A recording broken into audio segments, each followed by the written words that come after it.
안녕하세요. 갓벨 프리셉터입니다. 이번 영상은 수혈에 대한 영상 준비했습니다. 수혈의 종류는 전혈, 적혈구 농축액, 백혈구 제거 적혈구, 척척 적혈구, 건마선 조사 적혈구, 동결 해동 적혈구, 농축 백혈구, 감마선 조사 적혈구, 동결 해동 적혈구, 농축 백혈구, 혈소판, 혈장 등 종류가 많아요. 그 중에서 종합병원에서 가장 많이 시행되는 적혈구 농축액 PRC 수혈에 대해서 준비했습니다.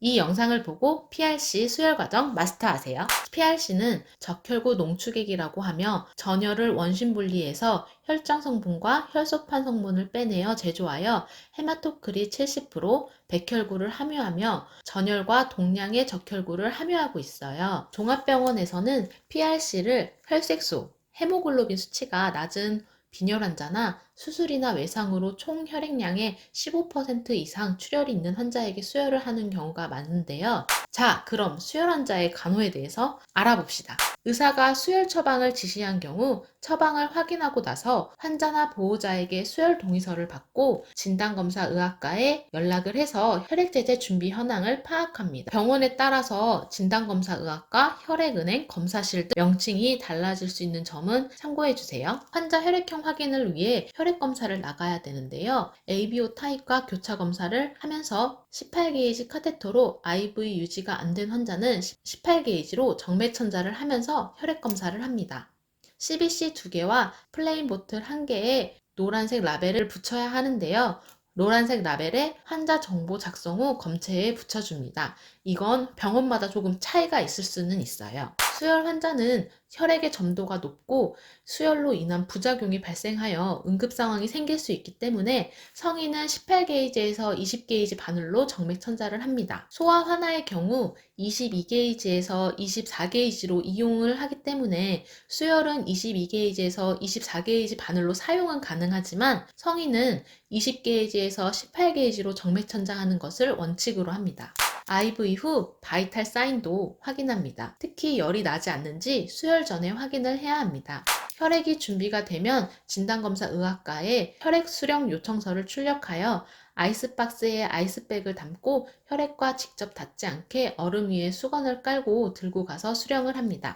왜 그렇게 해야 될까요? 혈액은 얼음이 직접 닿는 경우 용혈 반응이 일어나기 때문에 얼음이 직접 닿지 않도록 운반합니다.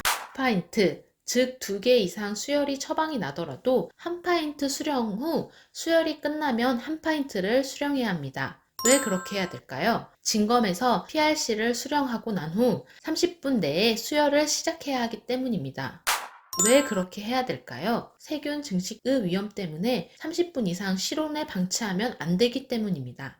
PRC를 수령하여 의료인 2인 이상 혈액을 확인하고 수혈 기록지에 사인을 해야 합니다. 혈액 확인은 어떻게 하면 될까요? 혈액 성분 제제가 맞는지, 혈액형이 맞는지, 환자 이름 등 개인정보가 맞는지, 혈액의 상태, 공기방울이나 혼탁도, 색깔 등을 확인해야 합니다. 환자와 보호자에게 수혈할 것임을 설명하고 개방형 질문으로 환자를 확인합니다. 손 씻기는 기본이죠. 주사 부위 부종, 통증, 혈액이 잘 들어가지 않거나 오심이나 구토, 피부 가려움, 발적, 발열, 오한 등이 생기면 바로 간호사에게 알리도록 환자에게 교육을 합니다.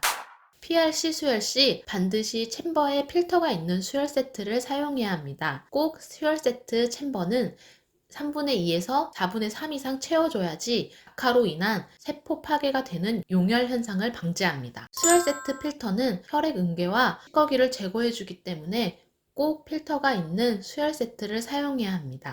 한 파이트당 수혈 세트는 1개씩 사용 후 교환해서 사용해야 합니다. 왜 그렇게 해야 될까요? 한 파인트 수혈 후 필터 능력이 떨어지기 때문입니다. 수혈 세트는 PRC 연결 전에 적혈구 용혈을 예방하기 위해 생리식염수를 한번 통과시켜 주세요.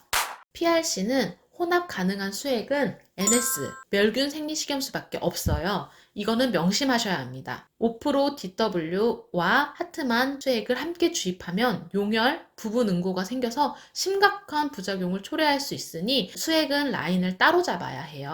수혈은 다른 사람의 혈액이 내 몸 안으로 들어오기 때문에 부작용이 나타날 수 있습니다. 부작용은 발열, 오한, 발진, 저혈압, 아나필락시스 쇼크 등 다양하게 나타날 수 있습니다. 수혈 시작 후 첫 15분에서 30분 동안 15에서 20가트 속도로 천천히 주입합니다.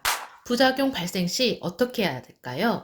즉시 수혈 세트의 유령 조절기를 잠그고 바이탈 확인 후 의사에게 보고합니다. 환자 증상에 따라 의사 처방 지시하에 처치하며 간호 기록을 자세히 기록합니다.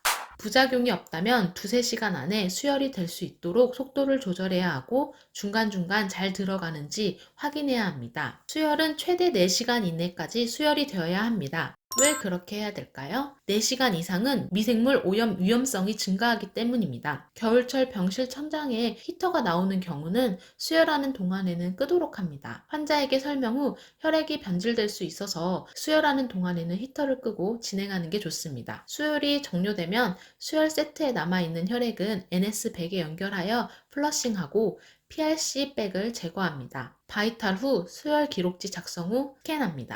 이 영상은 신규 간호사 선생님들을 위한 PRC 수혈에 관한 영상이었습니다. 직접 준비하고 수혈하는 실무는 병원에서 수행하면서 익히면 되지만 왜 아이스백 위에 수건을 깔아야 하는지, 왜 수혈 세트 챔버는 3분의 2 이상 채워야 하는지, 왜 IV 라인을 따로 잡아야 하는지에 대한 근거를 영상에 담고 싶어서 만들었습니다.